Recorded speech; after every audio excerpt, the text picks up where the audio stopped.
Never assign a level of difficulty to something before you even take the first step. Myron Golden. It's remarkable how often the real problem is not what happened, but how it was communicated. James Clear. I know I had the right, I know I have the right to remain silent. I just don't have the ability. Ron White. Before we dive in, I want to ask you a couple questions. Is your project team allergic, excuse me, to timelines? I'm just playing, family. What if I told you the problem isn't your team? It's actually your approach. What if your team's resistant to timelines is actually a beg, a cry for better and exceptional leadership? Are you brave enough to completely overhaul your project management style for unprecedented success? If that's you, you might want to tune in to today's episode. You mind if I share a story with you? If you're ever thinking about being a project manager and falling in love with this thing that I love, that I hope you fall in love with, called project management, you're going to have to consistently get creative and create a sense of urgency. When I first learned about this was about maybe 3 or more years ago. I got so tired of project teams misleading me on project timelines, as I thought. And when I was having meetings with my manager just to keep him up to date of how we were performing on the project schedule, first question is he's looking through the project schedule and saying, hey, why are we behind on this task or that task? Now, I'm gonna be honest with you, in my mind, and again, I paraphrase it, I should say preference that in my mind, I was like, you know why we behind, but I took the alternative route. I said, can we have a follow-up meeting in 2 days to discuss my proposed solutions? He agreed. And I went to go talk to each project team member individually within that 2 day span to really understand what was going on. You see, family, a lot of times project team members do not want to give you real, or I should say, really tell you what's going on with their particular task of why they're falling behind or why they set a very unrealistic project timeline, because publicly it looks good. And so you have to find out privately. And when I picked up this technique of talking to project team members privately to really find out, hey, what is the true timeline? And even if you can get ahead of that by asking them before you get on the big meeting with the rest of the team, I found that out to be more effective. Now I know what you're saying is like, I don't have the time to meet with, what if I have a big team of 20? Well, you need to prioritize, because what you don't, the end goal or the main goal here is to find out why the timelines keep slipping. Why does this project team member make a commitment to this, to a particular time? And then when you get to the meeting just for your weekly meetings and saying, okay, hey, where we're at on this task, it was due such and such. Have we can complete it? Can I mark this as complete? And they're like, well, no, well, and then you say, well, what happened? And they say, well, another priority happened, or we're short on resources, or if you've been there, then you've heard the type of responses. If you haven't, well, get prepared. So, family, I'm going to jump into today's episode and address, as you know, my 8-point framework on some of these things we can address. Let's just get right into it. Point number one: poor communication channels.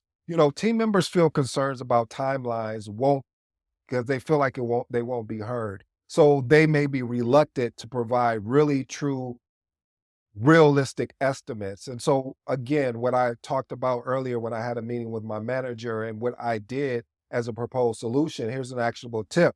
Establish one-on-one private regular timeline concern meetings. And what this does is now it's just you and that project team or a team member or the actual team. So if it's, let's use an example, if it's the application team and that resource want to hit the rest of his team there, just like on the big weekly meeting, what you do is make sure that you invite that team and say, okay, hey guys, this is a very safe place. I need a true, realistic estimate of where we're going to be at. And I need you to be upfront with me. Tell me what's going on. Is this personal or professional? If it's personal, you don't want all these people. Let me set up an additional one-on-one. And again, I get it. because I'm not big for having a meeting after a meeting. And I'm going to touch on that as well. However, there are times, there are moments, especially when it comes to timelines, because you're being held accountable as the project manager to actually lead this team effectively and have influence at the same time, inspire them to achieve a goal, especially when they don't report to you, which is already a challenge. So, again, setting up these one on one private meetings is going to work. Point number two, this is something I've been guilty about plenty of times, even when, for me, like, I have 2 books that are already written, and I'm going through point number 2, which is perfectionism. I don't know about you, but these perfectionisms, oh, it bothers me because I want to be perfect. And then I'll read someone else's material on project management, and then I'm like, this how did they write this? They shouldn't have wrote this. This is not, and I'm not judging all because I know what it takes to produce a book, but it's the whole aspect of things of just you want things to be perfect instead of course correcting. And so what happens is some team members may avoid committing a timeline due to that desire of perfectionism. Actionable tip. Encourage more of a iterative approach. What is iterative? Meaning emphasizing on a delivery of an MVP, which stands for minimal viable product. And what this does is that when they produce that particular increment, you can look at it and say, okay, yeah, that's good. Let's tweak this, and then we'll come back next week and eventually put it out. But just those little small tweaks gives that person, gives that project team member the confidence to be able to say, okay, okay, this is good enough. We're moving forward. And it takes them out of that mindset. And we've all felt guilty to it, especially if you're trying to live up to an exceptionalism level. Let's move on to point number 3.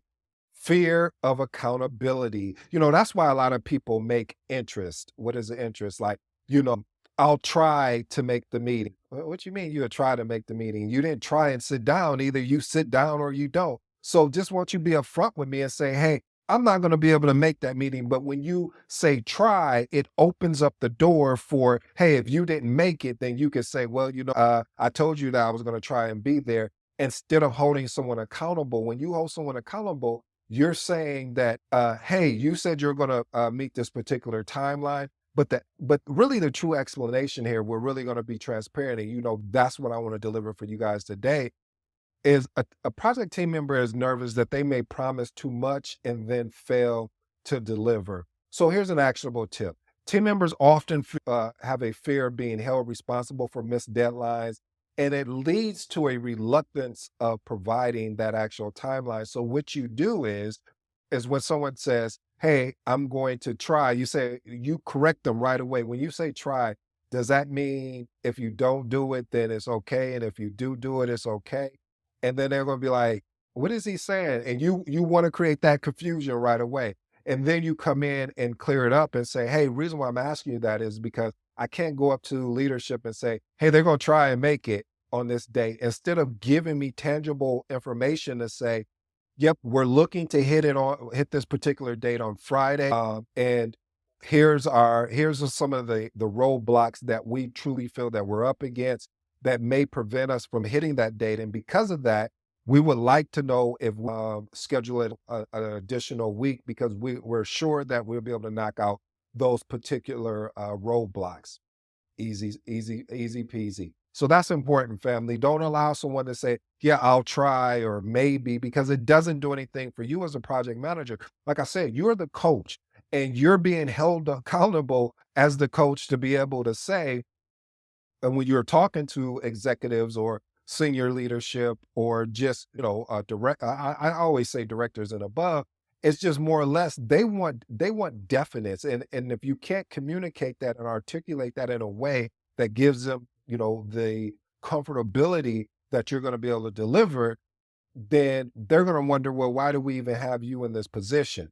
So point number 4, lack of clear priorities and project impact. See, a lot of times, family, when you lead projects, you have to keep in mind that the project team is not only just working on your project, they may be assigned to other projects, as well as they have their day-to-day operational work. So they're juggling multiple tasks at one time.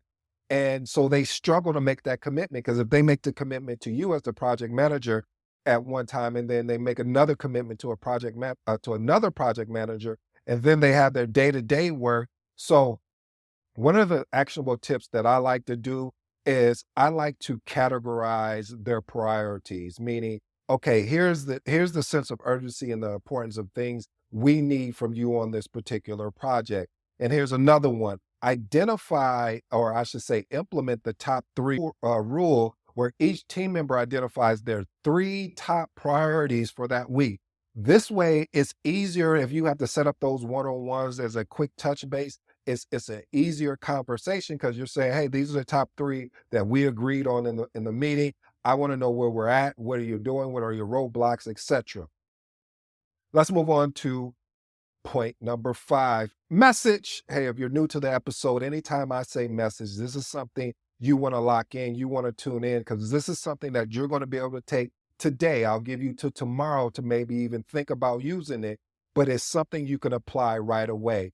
Point number 5, pressure from management. Unrealistic expectation from upper management can lead teams to providing overly optimistic timelines. And this happens because it's like, I want to make upper management, happy about what I'm doing. And so either they not maybe they overcommit when they know they're not going to be able to meet those timelines, because it looks good on the schedule or on the meeting recap. But in actuality, they never deliver. So one of the things I always recommend doing, and again, this is going to take a lot of courage, but you wouldn't be paying attention to me if you didn't have that courage. So I appreciate you. Invite that senior manager to your team estimation sessions, or and give them the firsthand experience. See, it's one thing to talk about, hey, if I was in your shoes, this is how I'll do it, versus when you're in those shoes and seeing the experience firsthand, and you're like, wait a minute. Yeah, that is very unreasonable or unrealistic for that person to hit that timeline, especially if they're assigned to different projects and having their operation work. How can we find a common ground where we still can deliver a quality standard product at the same time, make some adjustments on the actual timelines? All right, family, let's move on to point number 6, past experience with missed deadlines. There's a history, some team members, boy, they have a history of missing deadlines, and can really make team members hesitant to provide new timelines, because it's like, man, I know, especially if they work with you before and they know how you've held them accountable, and they say, well, yeah, I don't know if I'm gonna be able to do that because of the, and they, what they're really communicating, my mentor would always say, you have to pay attention to what is not being said a lot of times, instead of what's being said. And what they're saying to you is that I know I made commitments. I know I've held myself accountable for when I was going to meet this deadline and I didn't deliver. I'm nervous to do that again. So one of the things I like to do, and I've done, is really showcasing other project team members successfully meeting their deadlines. One of the things that's going to create competition. All competition is not bad. Also, it's going to build confidence and a positive association. It's going to make people want to. It's sort of like that whole theory. If somebody, and this is for my good people out there, but seriously, somebody does something nice for you, you want to return the favor back and do something nice for them. So I use that analogy to say, when you're showing the positive work as far as people hitting, project team members hitting their deadlines, you want to be able to post that and show that to really push and encourage project team members to do that. And they may even start coming to you, hey, I need some assistance. How do I get some of these priorities moved around? Or what would you recommend? And that's what you want. You want to create that open and transparent conversation. Let's move on to point number 7, inefficient or insufficient, I should say, resources. Teams may hesitate to commit to timelines as well, because of the fact that there are true resource constraints that's impacting their ability to deliver. And this is so real, especially these days and ages of leading projects. I'm seeing more that you can have a lot more resource constraints, and you have to have the ability to navigate with that. One of the things that I've done that I, again, found very effective is meeting with that project team member's direct report. In meeting with them, the goal is to ensure that the actual that the manager is aware of what their direct report is working on. Because a lot of times when project team members are in meetings, that they're walking away with their responsibilities, they're not really communicating up to their manager like what they're working on, because the manager may be really solely focused on their day to day. So you have to have their back as a project manager and make and schedule those meetings when you're starting to see some disconnect on them meeting timelines, and not to really throw them under the bus, but to say, hey, I want to let you know what John is working on for this particular project over this week. So we're really going to need his focus. Is there any way that we can shift any of his other maybe day to day or any other priorities aside so we can give him the proper support that he needs in order to execute? Point 8, meeting overload. Now, I know you're like, wait a minute, ED, you're talking about setting up these one-on-ones, meeting managers and things of that nature. But that's not what I mean by that. Meeting overload is basically scheduling too many meetings to have the appearance of that you're actually executing on the project. I remember the first time I seen that from a project manager where he scheduled a meeting to have another meeting to talk about the other meeting that they just had a day ago. And I'm like, I had to pull him aside. I said, and I didn't want to be judgmental. I said, why are you doing that?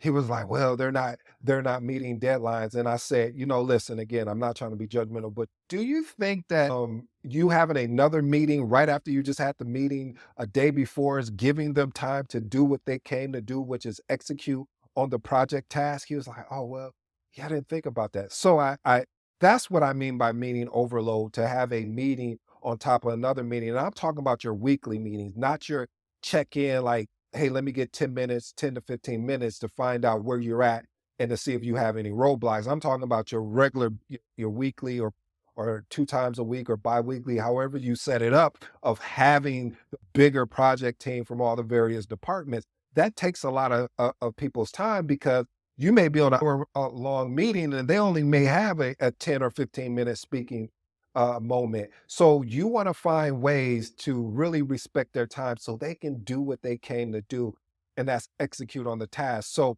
you're going to have to take it upon yourself. And again, I know it's extra work. You should be able to feel like, well, hey, I assigned you this task and you gave me the timeline, and you should be able to do it and come back to me. Project management doesn't work that way. Well, excuse me, it does, but not exceptional project management and not exceptional project managers.